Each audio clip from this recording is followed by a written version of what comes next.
Glory to Jesus Christ. My name's Matt with Catholic on the Spectrum. As you may have deduced from my channel name, I am autistic and I am Catholic.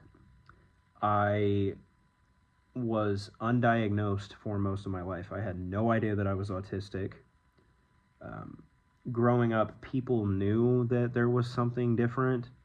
I don't want to say something wrong, but they knew that there was something different, but they could never point out what it was, or if they could point out what it was, they didn't bother to say it.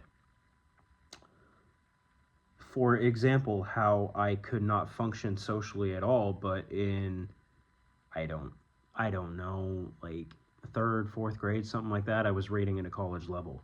Like, academically, I was functioning super well, but socially, I was lagging behind badly.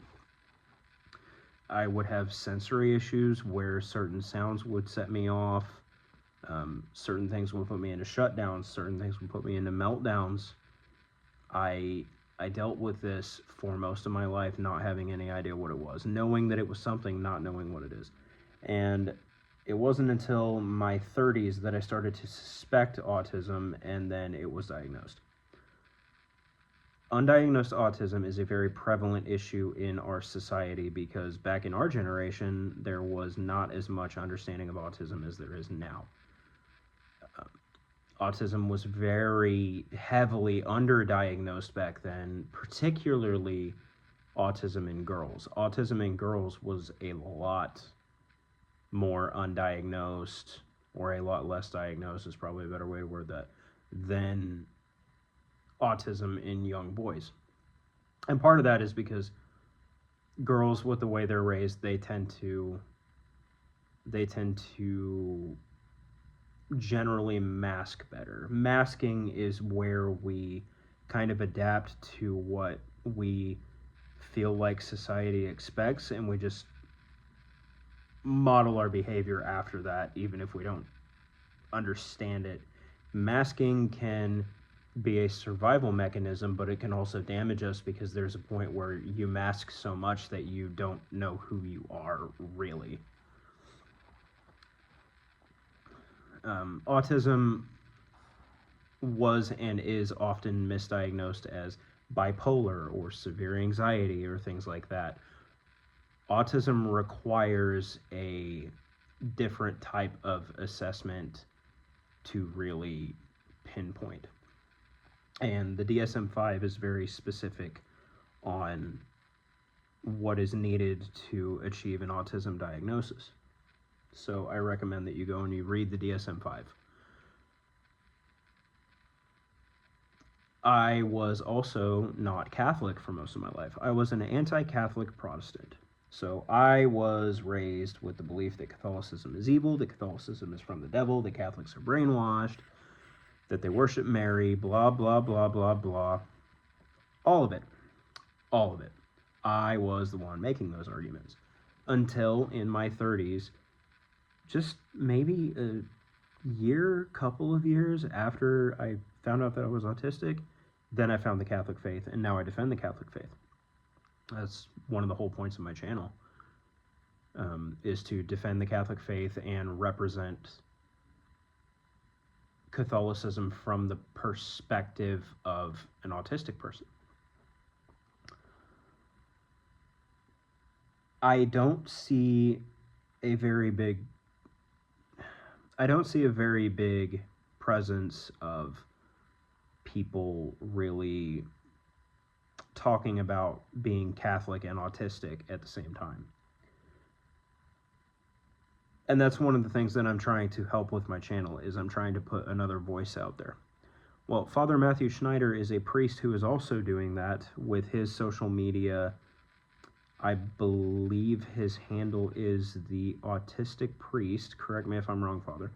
So Father Schneider is actually a member of this channel's community. I've had some discussions with him in the comment section before. He's a good guy. He is a good guy. And if you want more information on being an autistic Catholic from the perspective of a priest, definitely go look at his stuff. It's great. Well, he wrote a book called, I believe it was called God Loves the Autistic Mind. and it really focuses on faith from an autistic perspective, and it's great. We need more of that. Awesome, we need more of that. Well, that book was fantastic, but that book didn't really it wasn't really made for very young children. By Father Schneider's own admission, it wasn't intended for very young children. Well, a nun named Sister Allison Regina Gliot. Sister, if I'm pronouncing that name wrong, correct me in the comments. It's fine. Well, Sister Allison Regina wrote a children's book called Eli's Quiet Friend. Eli is a very young child who suffers from auditory processing and auditory sensitivity issues related to his autism. He wears noise-canceling headphones everywhere because noise overwhelms him. Noise can be physically painful. Noise can disrupt the entire world if you have that. I have it to an extent. I do not have it to that extent, but I do have it to a degree. For example, when this good little boy here wants to start yapping, see him right there. When he wants to start yapping really, really high-pitched, it can feel like a jackhammer is hitting me in the head, and I cannot focus on anything until it stops. Auditory processing and sensitivity issues can lead autistics to have shutdowns, meltdowns, all kinds of things, if they have that problem. And that's a lot of times when you go to Mass, you will see people with noise-canceling headphones, and they may have to go to a viewing room, a separate viewing room or something like that, because Mass can be loud. Mass can be very loud for those people, and it's just something they have to do to cope with the world around them. Now, there are a lot of Catholic parishes who are starting to institute sensory-friendly masses, where a lot of the things in the Mass are kind of toned down to help accommodate that issue without damaging the liturgy more than is necessary, and I fully support that. We also see this issue in Protestantism, not just Catholicism. Protestant churches can often be a rock concert, and it can be very hard for autistic people who have auditory processing and sensitivity issues to even be in that room. But I know there are a lot of Protestant churches who are also adjusting some of that to help accommodate for those issues. And I don't agree with Protestantism.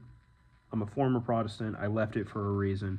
But if you're going to be Protestant and autistic, then I fully support your Protestant community adjusting things to help accommodate your issues. I'm totally for that. Sorry about that. I had to take a phone call.